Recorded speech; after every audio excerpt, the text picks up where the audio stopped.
generally for the whole trip, before, after, during, if we say 3 lessons that you learned, let's go. What would they be? I'll put it this way: my travel experience. Now, I'll talk about the culture. Yeah, so the trip gave me that opportunity and then the avenue to learn a different culture.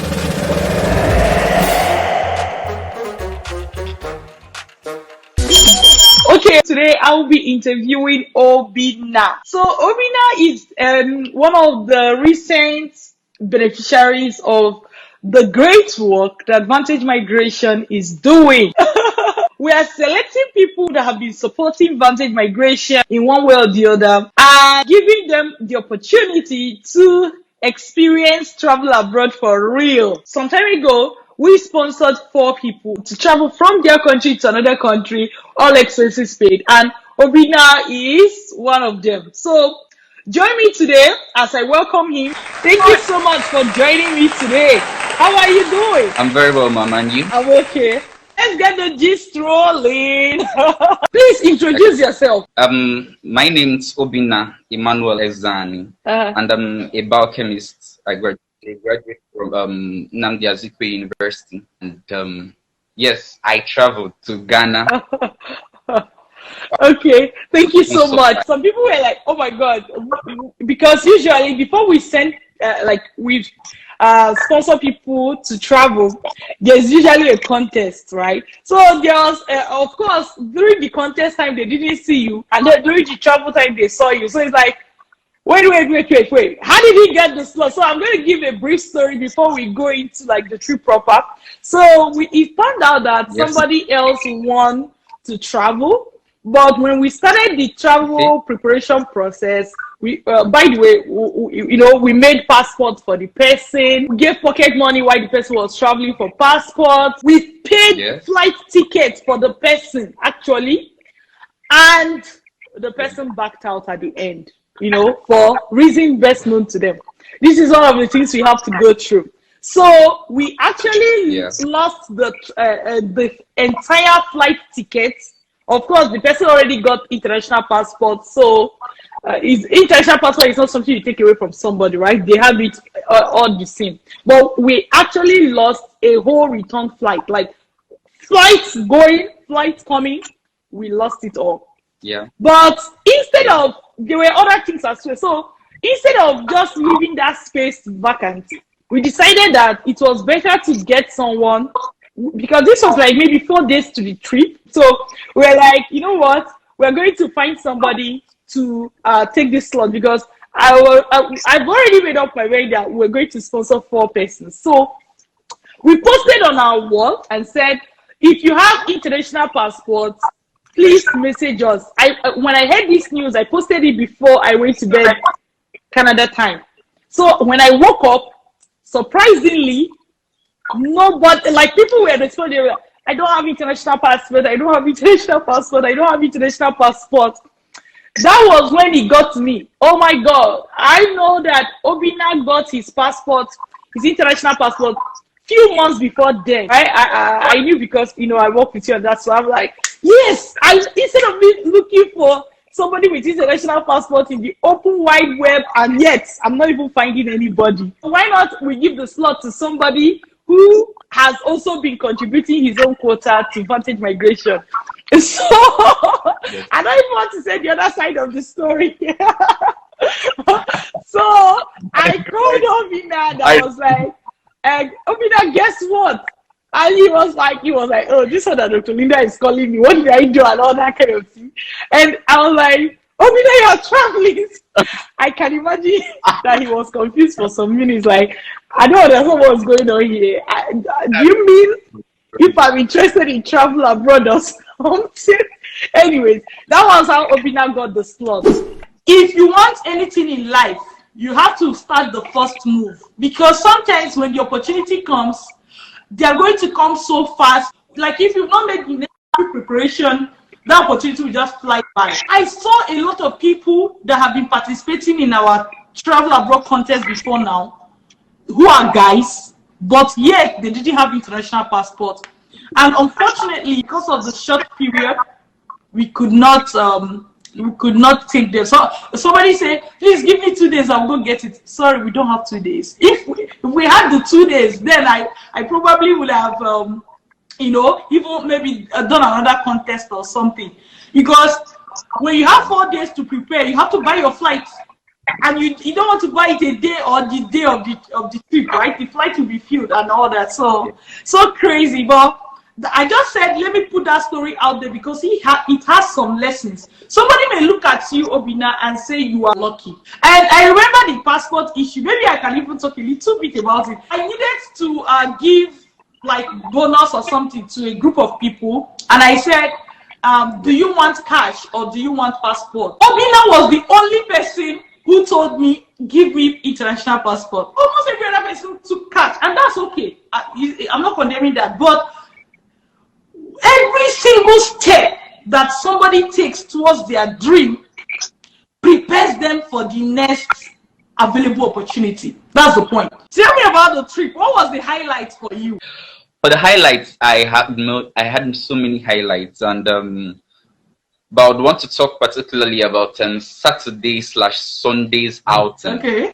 Yeah. So on Saturday we met. I'll put it this way: we met our Ghanaian family. So there are a group of other guys that people that we met, there in Ghana that they took us out and we bonded so well. They took us to this restaurant first, but it was filled up. So, but they now took us to a private bar, like a very private bar. We alone, that we are just up at the upper room. So it was just like being at the upper room, the Last Supper, So just took us to that private bar, and we had some drinks, and they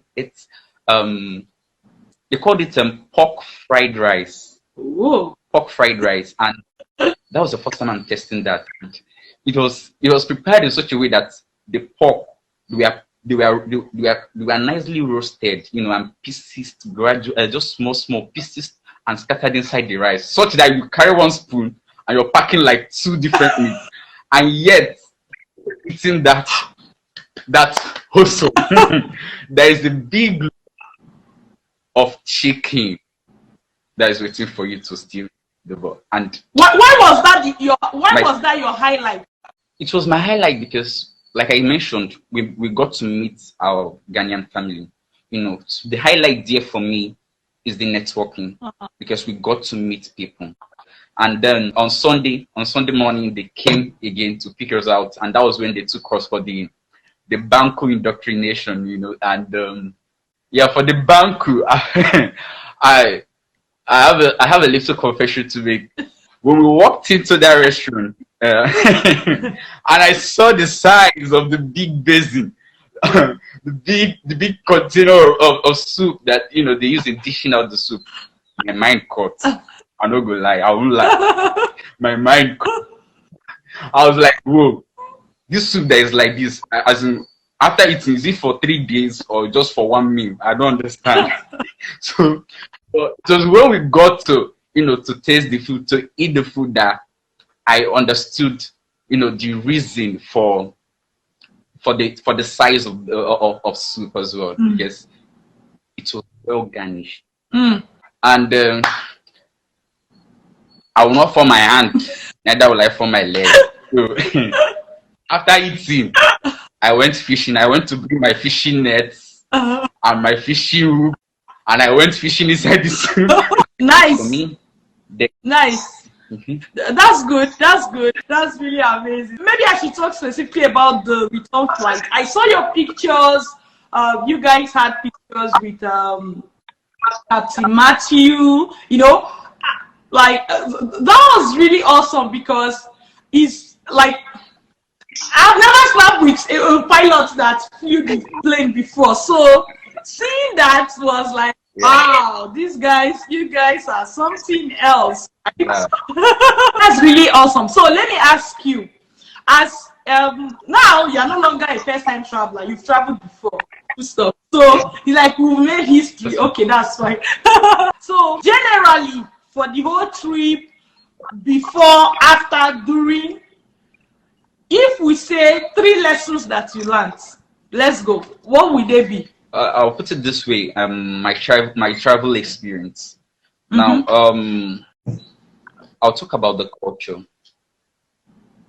Yeah, so the trip gave me that opportunity and then the avenue to learn a different culture. And also I got to learn about, I noticed again that the kind of cars that they were using, that they use there in Ghana, they are usually they are smaller in sizes.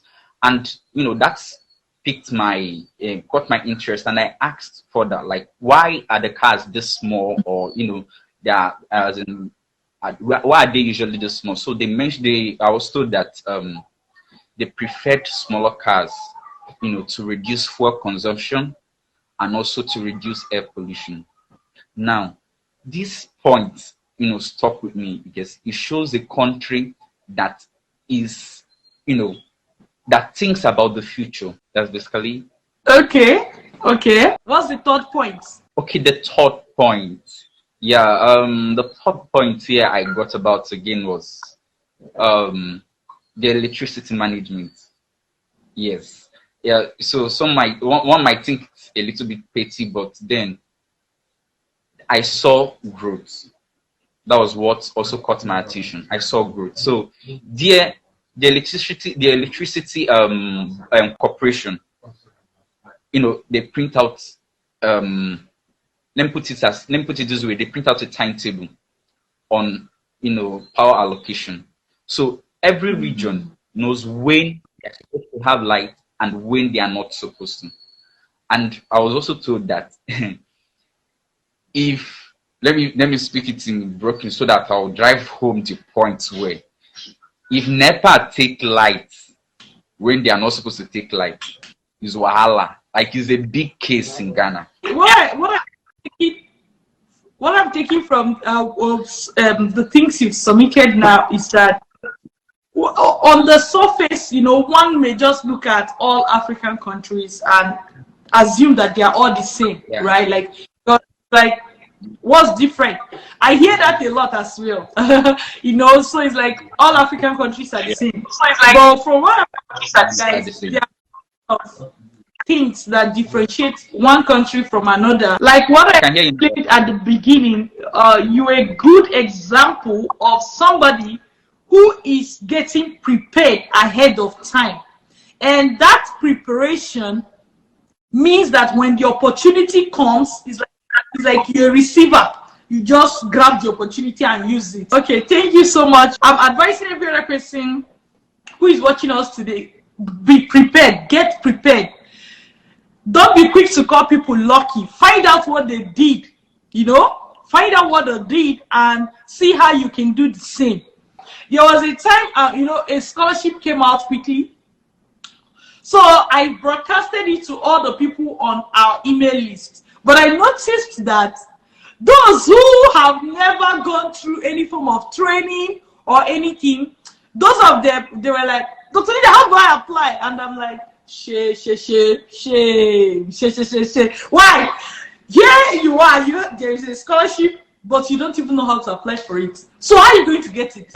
You know? Meanwhile, those who have gone through our training, they were like, oh, Dr. Linda, thank you for the link. You know, it's like they were just running to just go take advantage of it. I was like, hey, this is a great example of people who are prepared always make use of opportunity better than those who are not prepared. All right. So thank you so much for joining this interview session. Till I see you again.